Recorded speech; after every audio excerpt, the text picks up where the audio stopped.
13 फरवरी को world radio day मनाया जाता है। रेडियो पर चर्चा करने के लिए नोएडा स्थित मारवा स्टूडियो में 3 दिवसीय 12वें ग्लोबल फेस्टिवल ऑफ जर्नलिज्म के दूसरे दिन के पहले सत्र में fastest emerging medium of media radio विषय पर चर्चा की गई।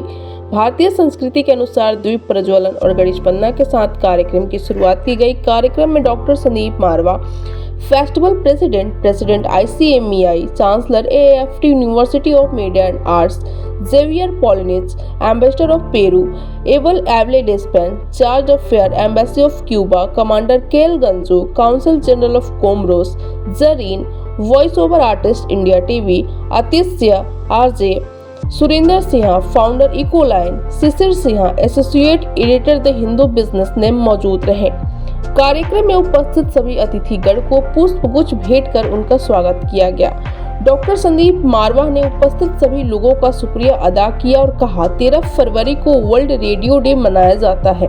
भारत जैसे लोकतांत्रिक देश में रेडियो एक ऐसा माध्यम है जो जन माध्यम का रूप ग्रहण किए हुए है और यह अपनी व्यापक पहुंच के कारण ही लोकतंत्र की अवधारणा को साकार करता है। वहां मौजूदा अतिथिगण ने रेडियो पर अपने अपने विचारों को साझा किया और वर्ल्ड रेडियो डे का पोस्टर रिलीज किया। इसी दौरान कार्यक्रम में आए अतिथियों को उनके देश के क्विज़िन भी चखाए गए। साथ ही अतिथियों ने school of hospitality and tourism students की प्रशंसा की। कार्यक्रम के दूसरे हॉल में Xavier Paulinich, ambassador of Peru मौजूद रहे, जिसमें the encash city in the clouds film की स्क्रीनिंग की गई। इसी दौरान डॉक्टर संदीप मारवा द्वारा जेवियर पॉलिनिच को फिल्म डॉक्यूमेंट्री के लिए अवार्ड ऑफ डिस्टिंक्शन देकर सम्मानित किया गया। साथ ही कार्यक्रम के दौरान Abel Despaigne, chargé d'affaires, embassy of Cuba मौजूद रहे, जिसमें फिडेल फिल्म की स्क्रीनिंग की गई और संदीप मारवा द्वारा एबल डेस्पेन को फिल्म डॉक्यूमेंट्री के लिए अवार्ड ऑफ डिस्टिंक्शन देकर सम्मानित किया गया।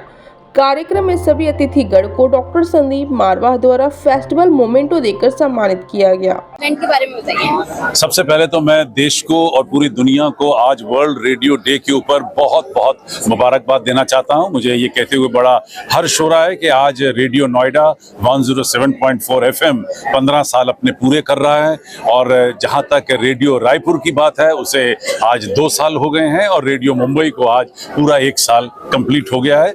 हमें बड़ी खुशी है कि हम लोग रेडियो के इस क्षेत्र में भी एक अपना नया मकाम हासिल कर चुके हैं और कर रहे हैं।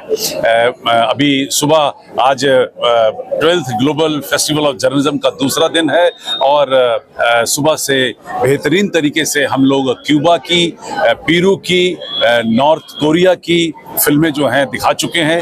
इनकी डॉक्यूमेंट्रीज जो पहली 20 फिल्मों में आई थी उनका प्रदर्शन चल रहा है और अभी हाल ही में हम लोगों ने एक भव्य कार्यक्रम खत्म किया है जहां हम लोगों ने वर्ल्ड रेडियो डे को सेलिब्रेट किया है। पत्रकारिता में रेडियो के योगदान पे आप क्या बताना चाहते हैं? रेडियो जो है वो एक बहुत ही पॉपुलर माध्यम है मीडिया का और जो चीज़ अखबार के जरिए या टेलीविजन के जरिए दिलों तक नहीं छू पाती वो रेडियो के जरिए दिल तक पहुंच जाती है। ये रेडियो का एक बहुत बड़ा चमत्कार है। मैं तो कहूँगा कि इन पिछले 10 सालों में रेडियो ने एक नई ऊर्जा देखी है, एक नया उजाला देखा है जब से हमारे आदरणीय प्रधानमंत्री ने मन की बात कार्यक्रम शुरू किया है। 100 से भी ज़्यादा कार्यक्रमों के साथ हमारे तीनों रेडियो जुड़े रहे हैं, खासतौर पे रेडियो नोएडा 107.4 FM। हम इन सभी प्रोग्राम्स को अपने यहाँ पर ब्रॉडकास्ट करते हैं। अगर मैं समझता हूँ कि इन्हीं 100 कार्यक्रमों को कोई सुन ले तो उसके अंदर एक नया जोश, नई लगन, एक नई उम्मीद पैदा हो जाएगी जो हमारे आदरणीय प्रधानमंत्री ने रेडियो के ऊपर बोले हैं। सर, अभी तक आपको कैसा रिस्पांस मिला है गेस्ट जो आए हैं विदेश से? बेहतरीन। 72 मुल्क इस वक्त ग्लोबल फेस्टिवल ऑफ जर्नलिज्म की 12वीं इस एडिशन के साथ जुड़े हैं और सभी देशों से और प्रदेशों से और विभिन्न स्थानों से हमें कल से आज सुबह तक खूबसूरत तरीके से मैसेजेस आ रहे हैं मुबारकबाद के और मुझे अच्छा लग रहा है कि कल 7,000 से भी ज़्यादा फुटफॉल थी, आज लगता है उससे भी ज़्यादा होगी और कुल जोड़ के ये 3। I want to say, sir, any message, any question for the organizers to organize such more events like this? Before I say that, please allow me to thank Dr. Sandeep Marwa for inviting me to this wonderful event. And this event was very fruitful and very, very important because media and the radio today, by the way, today is a International Radio Day also. So my message to all of this is congratulations on this day.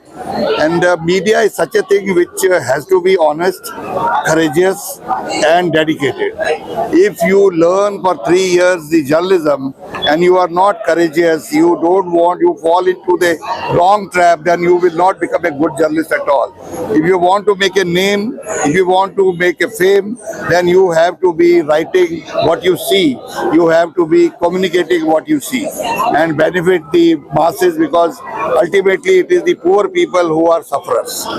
Present media is doing their job, and you have Marva Studies. We inaugurate one documentary of Peru, my country. I am the ambassador of Peru in India, about the Inca civilization. And I hope this documentary can show our ancient history about the Incas. So any message to the audience on World Radio Day? Sorry? Any message to the audience to the World Radio Day? Yes, the message that I can send is that filming, radio and so on are so important that it's wonderful to support us and to have such lovely events.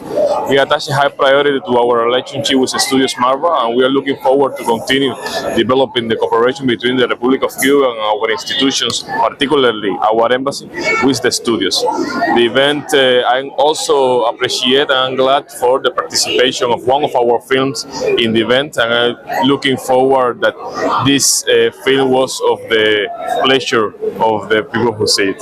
So thank you so much for everything, and Any message for the organizers for events, such events like this? They organize more events like this. This is for the organizers.